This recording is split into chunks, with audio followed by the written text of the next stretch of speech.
Hello guys, Radhe Radhe, जय श्री श्याम। मैं हूं श्वेता और आपका आपके यूट्यूब चैनल में स्वागत है। आप सभी कैसे हैं? आई होप सो आप मस्त होंगे, ज़बरदस्त होंगे। तो आज हम बात करेंगे बीपीएससी टीआरई 3 की जो काउंसलिंग चल रही है या जो हो गई हैं उनके बारे में। तो बीपीएससी टीआरई 3 के बारे में बात करेंगे जो काउंसलिंग चल रही हैं, और जो शिक्षा विभाग की जो मीटिंग हुई थी वो समाप्त हो चुकी है, उस पर भी बात करेंगे हम। NIOS की जो अपडेट आई है उस पर भी बात करेंगे, और 9th 10th के जो मैसेज आ रहे हैं या नहीं उन पर भी हम चर्चा करेंगे। तो वीडियो में आगे जाने से पहले आप अगर मेरे चैनल पर नए हैं तो चैनल को लाइक शेयर सब्सक्राइब कर दीजिए, क्योंकि आपके एक लाइक से हमारा जो मनोबल है वो दुगना बढ़ जाता है। तो चलिए अब स्टार्ट करते हैं हम अपनी वीडियो में। तो बीपीएससी टीआरई 3 की जो काउंसलिंग है वो 1 to 5 की काउंसलिंग ऑलरेडी हो चुकी है, और ये जो 6 to 8 की है वो आज ख़त्म हो गई है। तो उसमें जो 6 to 8 में जो कैंडिडेट्स की मतलब कैसे काउंसलिंग हुई है और कहाँ कहाँ मतलब दिक्कत हुई है, तो उसके बारे में बात करेंगे, क्योंकि हमें कुछ अपडेट्स वगैरह मिली हैं। तो मैं आपको बता देती हूँ कि जैसे कि भोजपुर हो गया, और रोहतास है, जहानाबाद है, बक्सर है, सीतामढ़ी है, मधुबनी है, और खगड़िया है, गोपालगंज, पटना, गया। तो इन सब की मतलब कैंडिडेट्स की जो अपडेट निकल के आई है, तो इन सभी जो डिस्ट्रिक्ट्स हैं उनमें बहुत अच्छे से काउंसलिंग हुई है।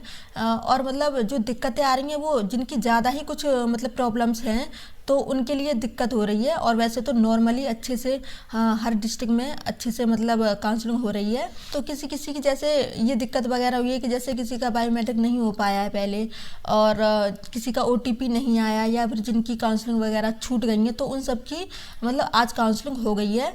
और जैसे कि किसी के पिता के नाम में स्पेस है, या फिर स्पेलिंग गलत है, या फिर KM की दिक्कत वगैरह है, तो वो सब एफिडेविट से सॉल्व हो जा रही हैं।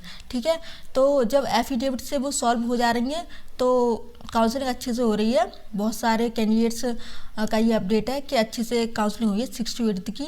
और अब बात करते हैं जो 9th 10th है उनके मैसेज आना स्टार्ट हुए हैं या नहीं। तो अब 9th 10th के जो मैसेज है वो आना स्टार्ट हो चुके हैं, और जिनके पास मैसेज नहीं आया अभी तक तो वो घबराएं नहीं, वो किसी बात की टेंशन न लें, उनके पास भी मैसेज आ जाएगा। ठीक है, क्योंकि जो 9th 10th की जो काउंसलिंग होगी वो 30 जनवरी से लेके 1 फरवरी तक होगी, तो आराम से उनके पास मतलब मैसेज आ जाएगा, उसकी कोई टेंशन न लें। तो अपनी जो काउंसलिंग है उसकी तैयारी करें, डॉक्यूमेंट्स वगैरह सारे तैयार रखें, उनकी भी काउंसलिंग अच्छे से होगी। तो अब जो शिक्षा विभाग की जो मीटिंग हुई थी तो उस पर क्या क्या मतलब डिसीजन हुए हैं अब उस पर बात कर लेते हैं। तो जिनको मतलब डिस्ट्रिक्ट अलॉट नहीं हुए थे तो उनको अब डिस्ट्रिक्ट अलॉट जल्द ही हो जाएंगे, तो वो घबराएं नहीं। और जैसे कि जो गेस्ट टीचर वगैरह हैं उनका भी जिला आवंटन नहीं हुआ था तो उनका भी जिला आवंटन हो जाएगा। ठीक है, और जो ये काउंसलिंग की जो ट्रेनिंग की बात चल रही थी कि ट्रेनिंग कब से होगी, तो इसके लिए मतलब जो डेट इन्होंने निर्धारित की है उसके मतलब अराउंड ही है। 25 फरवरी से मतलब संभावना हो सकती है कि ये लोग ट्रेनिंग के लिए बुला लें, क्योंकि जो काउंसलिंग की डेट है वो अब 5 दिन और बढ़ा दी गई है।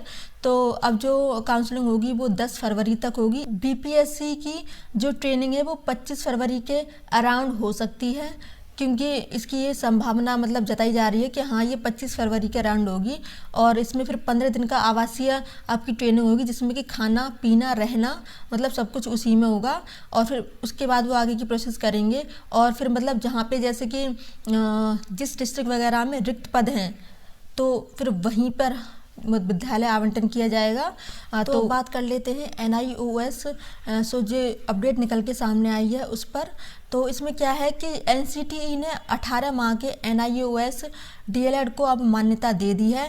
तो अब ये उन बच्चों के लिए बहुत खुशी की बात है कि जो लोग मतलब जिन्होंने एग्ज़ाम वगैरह दे दिया था TRE 2 का, यानी कि जो सेकंड चरण था उसका, तो अब वो उन लोगों के लिए बहुत ही खुशी की बात है ये।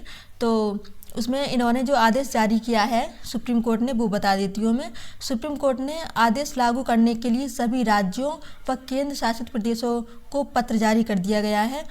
तो जो शिक्षा विभाग है उसने बीपीएससी को भी पत्र भेजा है कि जो सेकंड चरण की जो परीक्षा हुई थी उसमें जो शामिल कैंडिडेट्स थे, जो मतलब NIOS DLED के जो कैंडिडेट्स थे, तो तो उनकी जो लिस्ट मांगी है, क्योंकि जो NIOS DLED कैंडिडेट्स ने सेकंड चरण की जो परीक्षा है वो दी थी, बट कोर्ट के आदेश के बाद फिर रिजल्ट को रोक दिया गया था, तो इसीलिए वो जो कैंडिडेट्स है वो रह गए थे।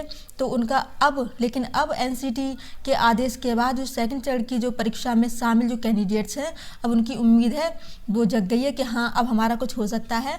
तो इसीलिए अब वो कैंडिडेट्स जो हैं वो खुश हो जाइए। तो अब और ये जो आदेश है वो 28 नवंबर 2023 को जो तिथि दी गई थी उसी से ही लागू होगा वो, ठीक है। तो जो भी अपडेट्स थी वो मैंने आपको दे दी है, और आगे भी जो अपडेट्स निकल के आएंगी तो मैं आपके साथ वो शेयर करती रहूँगी, और आप मेरे चैनल से जुड़े रहिए ताकि आपको न्यू जो अपडेट्स है वो मिलती रहे। और आपके जो कोई डाउट्स वगैरह हैं या अगर आप कुछ पूछना चाहते हैं तो वो आप मुझे कमेंट कर दीजिए। मैं आपके जो कमेंट्स हैं वो पढ़ती हूँ और उनका रिप्लाई भी करती हूँ, तो आप मुझे कमेंट कर दीजिए, मैं मतलब आंसर कर दूँगी। और आज के लिए इतना ही। जय हिंद।